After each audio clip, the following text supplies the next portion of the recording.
Narito ang iyong pang-araw-araw na horoscope para sa Leo para sa araw ng March 7, 2026.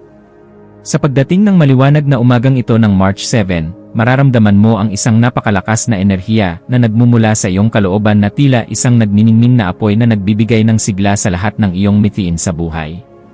Ang mga planeta ay nagkakaisa upang bigyan ka ng isang pambihirang karisma na sadyang mahirap iwasan ng mga tao sa iyong paligid. Kaya naman gamitin ang pagkakataong ito upang ilahad ang iyong mga plano ng may sapat na katuwiran at tiwala sa sarili.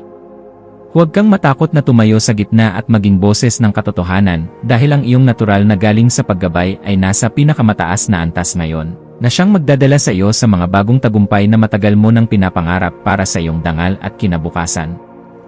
Pagdating sa iyong karera at mga tungkulin sa trabaho, ang petsang ito ay nagdadala ng isang mahalagang pagkakataon kung saan ang iyong husay sa paglikha at ang iyong dedikasyon sa bawat detalye ng iyong proyekto ay lubos na mapapahalagahan ng iyong mga kasamahan at nakatataas sa inyong kumpanya. Mapapansin nila ang iyong pagiging maingat sa bawat desisyon at ang iyong kakayahan na pasiglahin ang iyong pangkat upang maabot ang inyong mga target ng may sapat na galak at pagkakaisa sa loob ng opisina. Huwag kang mag-atubiling ipakita ang iyong mga makabagong ideya dahil ang iyong mabusising paraan ng pag-isip ay sadyang kailangan upang matiyak na ang inyong mga ginagawa ay magbubunga ng isang resulta na kapuri-puri sa mata ng marami. Sa usaping pananalapi, ang araw na ito ay humihingi ng isang matalinong pagsusuri sa iyong mga nagawang budget upang masiguro na ang bawat bahagi ng iyong kita ay nailalagak sa mga bagay na magbibigay sa iyo ng pangmatagalang seguridad at hindi lamang sa pansamantalang luho. Maaaring mailumitaw na oportunidad para sa isang investment na may kinalaman sa sining, edukasyon, o mga proyektong nagpapakita ng iyong pagiging orihinal, ngunit kailangan mong maging mabusisi sa bawat dokumento bago ka maglabas ng iyong pera. Ang pagiging masinop sa iyong mga gastusin at ang paglalaan ng sapat na halaga para sa iyong sariling pag-unlad ay magbibigay sa iyo ng ganap na kagaanan sa loob ng iyong puso at katiyakan na ang iyong yaman ay nasa isang matatag na kalagayan. Ang aspeto ng pag-ibig at pakikipag-ugnayan ay nasa isang yugto ng matinding saya at malalim na pagkakaunawaan kung saan ang iyong puso ay naghahangad ng isang relasyon na puno ng kislap at sapat na respeto sa iyong pagiging mapagbigay. Ang pagpapakita ng iyong pagmamahal sa pamamagitan ng pagbibigay ng isang espesyal na sorpresa o ang simpleng pagpuri sa mga nagawa ng iyong katuwang ay lalong magpapatatag sa inyong ugnayan sa bawat sandali ng inyong pagsasama ngayong araw. Para sa mga naghahanap pa ng makakasama, ang iyong nagniningning na aura at ang iyong pagiging masayahin ay magsisilbing magnet para sa mga taong naghahangad ng isang partner na may matibay na pundasyon at marunong magpahalaga sa tunay na ganda ng buhay. Ang iyong kalusugan ay dapat maging isa sa iyong mga pangunahing prioridad sa pamamagitan ng pagbibigay ng sapat na atensyon sa iyong puso at likod na maaaring makaramdam ng bahagyang pagod dahil sa iyong matinding pagtutok sa mga gawain sa maghapon.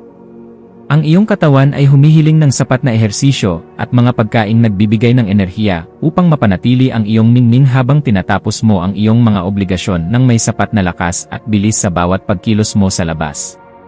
Ang pagsasagawa ng mga gawaing nagpapataas ng iyong stamina o ang simpleng paglalaro ng isang paboritong esport ay makakatulong upang mailabas ang mga negatibong vibes at mapalitan ito ng sariwang inspirasyon na magpapatatag sa iyong buong sistema. Sa iyong pakikipagkapwa-tao, ang iyong papel bilang isang matalinong gabay at mapagkakatiwalaang kaibigan ay magiging sentro ng atensyon, lalo na sa mga taong nangangailangan ng iyong mabusising payo upang mahanap ang kanilang sariling lakas.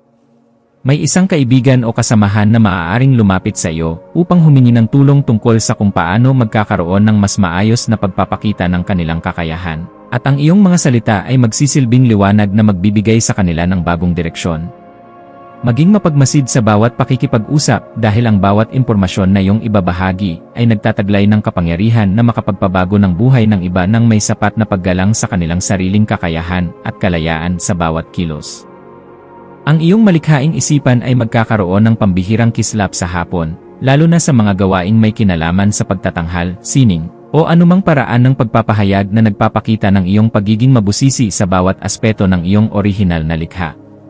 Huwag mong limitahan ang iyong sarili sa mga nakagawiang pamamaraan lamang, bagkus ay subukan ang mga makabagong estilo na magpapakita ng iyong galing habang pinapanatili ang kalidad at dangal ng iyong mga gawa para sa iyong sariling kaganapan.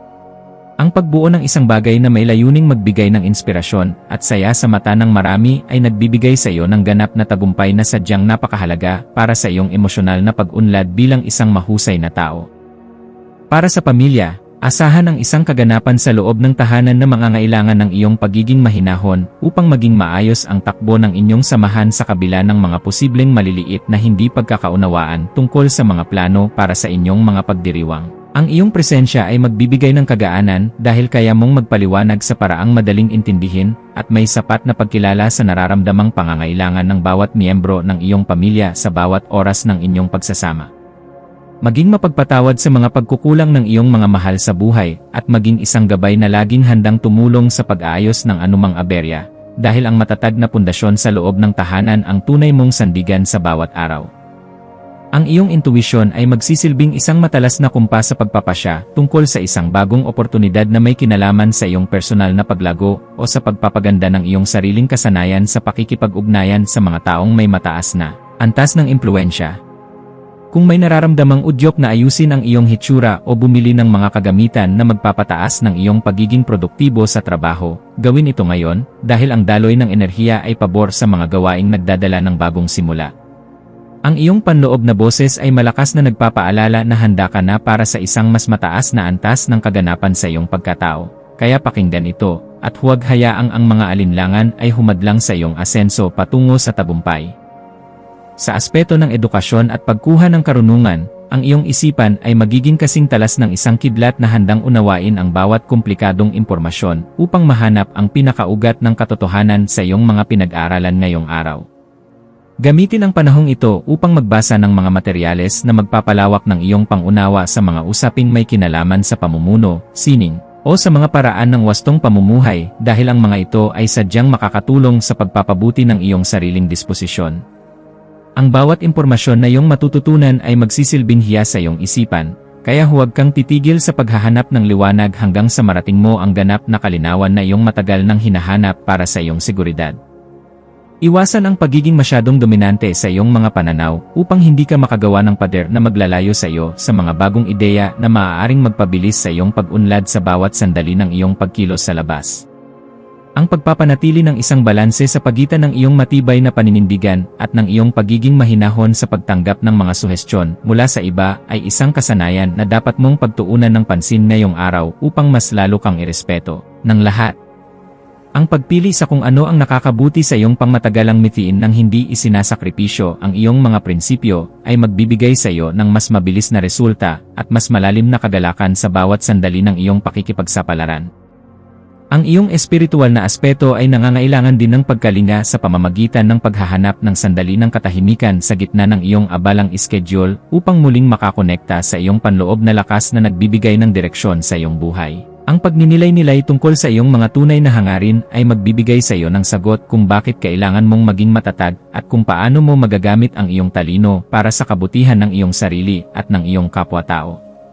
Ang pagpapasalamat sa bawat biyaya, maliit man o malaki, na iyong natatanggap ay magbubukas ng pinto para sa mas marami pang milagro, kaya panatilihin ang iyong integridad at ang iyong pagiging marangal sa lahat ng pagkakataon na ibinibigay sa iyo. Maging mapagmasid sa mga dokumento, email, o mga mensaheng iyong matatanggap ngayong hapon, lalo na ang mga may kinalaman sa iyong mga personal na proyekto, at siguraduhin na naintindihan mo ang bawat detalye bago ka magbigay ng iyong pagsang-ayon. Ang paghingi ng payo sa mga taong may sapat na karanasan, o sa iyong mga mentor ay isang matalinong hakbang na dapat mong gawin upang maprotektahan ang iyong mga interes at ang iyong pinaghirapan sa loob ng mahabang panahon. Ang pag-iingat sa ganitong mga usapin ay magbibigay sa iyo ng kapanatagan na ang iyong mga hakbang ay nasa loob ng katuwiran at hindi ka malalagay sa alanganin dahil lamang sa kakulangan sa mabusising pagsusuri ng bawat datos. Sa pagdating ng gabi, maglaan ng oras upang ayusin ang iyong kapaligiran at ang iyong isip sa pamamagitan ng paggawa ng mga bagay na nagpapakalma sa iyong sistema gaya ng paggawa ng listahan ng mga pasasalamat o pag-ayos ng iyong mga kagamitan. Ang kaayusan sa iyong kapaligiran ay direktang nakakaapekto sa iyong pakiramdam. Kaya ang pagliligpit ng iyong mga kagamitan at ang pag-aayos ng iyong kwarto ay makakatulong upang maalis ang mga tensyon sa iyong isipan na dulot ng sobrang pagpapakapagod. Ang pagpapasalamat sa bawat tagumpay na iyong nakamit sa araw na ito ay magpapanatili sa iyong positibong disposisyon, na siyang magsisilbing magnet para sa mas magagandang balita na darating sa iyong pintuan bukas para sa iyong patuloy na ikaunlad at kagalakan. Bilang huling payo para sa iyo, laging tandaan na ang tunay na lakas ay matatagpuan sa pagkakaroon ng isang mapayapang puso na laging handang umunawa sa sarili at sa ibang tao nang may sapat na pagmamahal sa bawat sandali ng iyong pagkilos. Manatiling nakatutok sa iyong sariling landas habang nagpapakita ng malasakit sa mga taong nasa paligid mo. Dahil ang kaganapan ng iyong pagkatao ay matatagpuan sa pagbabahagi ng iyong liwanag ng may dangal sa lahat ng pagkakataon na ibinibigay sa iyo. Hayaang ang liwanag ng karunungan ang maging gabay mo sa pagtahak sa daan ng iyong mga adhikain, at maniwala ka na sa bawat pagsusumikap mo na magpakita ng kabutihan, mayroong magandang bukas na naghihintay para sa iyo sa bawat sandali. Ang iyong mga maswerteng numero para sa araw na ito ay 1, 5, at 19. Ang iyong maswerteng kulay ay ginto o matingkad na dilaw na sumisimbolo sa tagumpay at kasiglahan. At ang maswerteng gawain para sa araw na ito ay ang pag-aayos ng iyong buhok o pananamit, ang pagpapahayag ng iyong pasasalamat sa mga taong tumutulong sa iyo, o ang pagsasagawa ng isang mabusising pag-ensayo para sa isang darating na presentasyon upang masigurado ang iyong ganap na kakinang.